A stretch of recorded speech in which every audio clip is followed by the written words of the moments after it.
I've been doing a lot of thinking over 2019. 2019 is almost over with.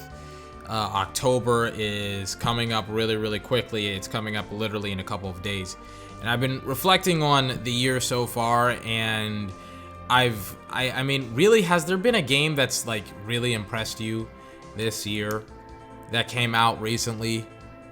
Because there wasn't really for me. Like, I expected it to be Kingdom Hearts 3 and it wasn't, and I expected it to be Rage 2 and it wasn't, and really it's like I could say that one of those two games, like Kingdom Hearts 3 or Rage 2, was like the biggest disappointment of the year, but they both get it. They both get, if I gave out my most disappointing game of the year award, it would be those two games. They would share it, they would slice it in half, and they would get it equally because they were equally as big of a disappointment this year.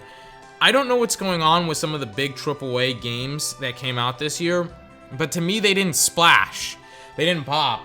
They didn't do anything that showed me like, oh my god, like this is something, this is a game that I should get because I'm missing out on something. Whenever you think of a game that you should go out and get day one, you think of games like Red Dead Redemption 2, like The Witcher 3, like Spider-Man. You feel that it's an experience worth getting and experiencing, of course, on the first day. And when you get those games and your friends talk about them, or you don't get those games and your friends talk about them, and you hear online like the amount of excitement and the amount of satisfaction within the gaming industry and the community that the game is based in, you hear all of this information, you hear all this buzz, and you hear all of this excitement and satisfaction with the game, and you feel the FOMO, the fear of missing out, and you want to participate in that game, in that experience as well. And let me tell you something, there have been a lot of games that have come out this year that were really, really good games, but I don't feel inclined to play mostly any of them.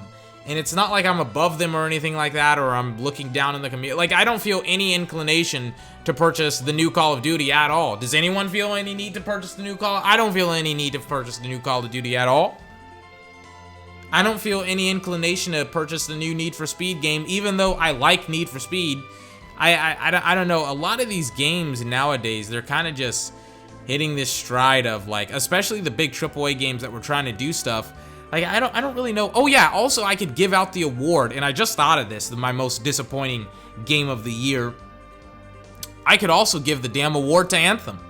I mean, how terrible. I kind of expected it to be not as great as it was leading up to. Like, a lot of people were like, Anthem's gonna be one of the best games of the year, and then it came out and now it's just god awful. Like, I could seriously give the game to Anthem, but and by the way, there's also going to be some more games that I think are going to disappoint their audiences as well. I won't, well, I think Star Wars, the new one, isn't going to be as good as everyone thinks it is, but I hope it is, because I love Jedis and stuff like that. But I want to kind of stay on track here and continue forward with, you know, disappointing games of this year.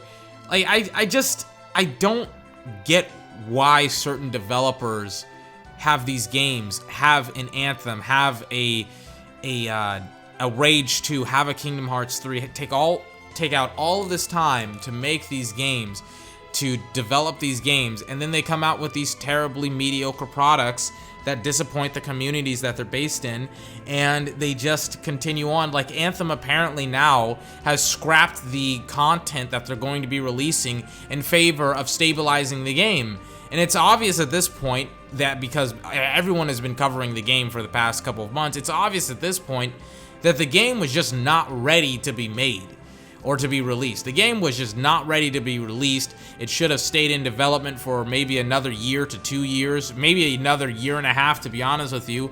And now we get the shoddy product that's released. It's like No Man's Sky. Now, No Man's Sky apparently is a good game. Well, congratulations, the game was released 2 to 3 years ago, and nobody cares about the game. I don't care about the game anymore. So you have all of these games that just frustrate me, that I'm out on. I'm done. And I feel like this year was kind of wasted in some circumstances, and others. Like, I've been replaying all of my old games. I've been replaying 2018 games in 2019. That's how bad this year has been. There's been nothing that's been exciting. I mean, besides, obviously, Apex Legends, there's been pretty much nothing interesting and exciting that's come out this year from the AAA developers. Obviously, there's going to be indie stuff all the time, but when it comes to AAA, they've been god freaking awful, and it shows in the perception of the industry. Everyone thinks that the industry is lacking, and everyone says that all the time, like the industry is lacking, the industry isn't where it needs to be and where it should be at this point. And I mean, since its existence, since like the 1960s or the 1950s, it should be far better. There should be far more diversity to it, and there just isn't. And you know, I'm kind of tired of lashing out. I really am. I'm sick and tired of creating videos like this, and I feel like the best games of this year were kind of average at best. And God help them. God help these games that I just mentioned, like Kingdom Hearts 3 and Anthem and Rage 2, they would all be swept up under the rug of the roster, the gaming roster, or the gaming list that was released in 2018. They just wouldn't even hold a candle up to those games. I completely forgot about God of War that was also released in 2018 as well. Like, it feels so long ago that game was released, and it was only released last year. But, you know, I don't know. I'm excited. The good thing is this year is almost over with, and the best thing is 2019 with The Last of Us Part 2 and Cyberpunk 2077. Those games are coming out really, really quickly, and those games are coming out fast. And the PS5 and the Xbox, whatever, is also going to come out. So you have all of these really, really fun games and just fun stuff coming out within the next couple of years. I really can't wait to see what's gonna happen next. I just gotta get through like 2 more months, and then I gotta get like through 4 more months of just waiting, a quarter of a year of waiting and waiting and waiting. And finally, I will get my hands on probably one of the best games of all time. This has been 24. Remember to like, comment, favorite, and subscribe for more. Until my next video, I hope you have a fantastic day, and I will see you next time.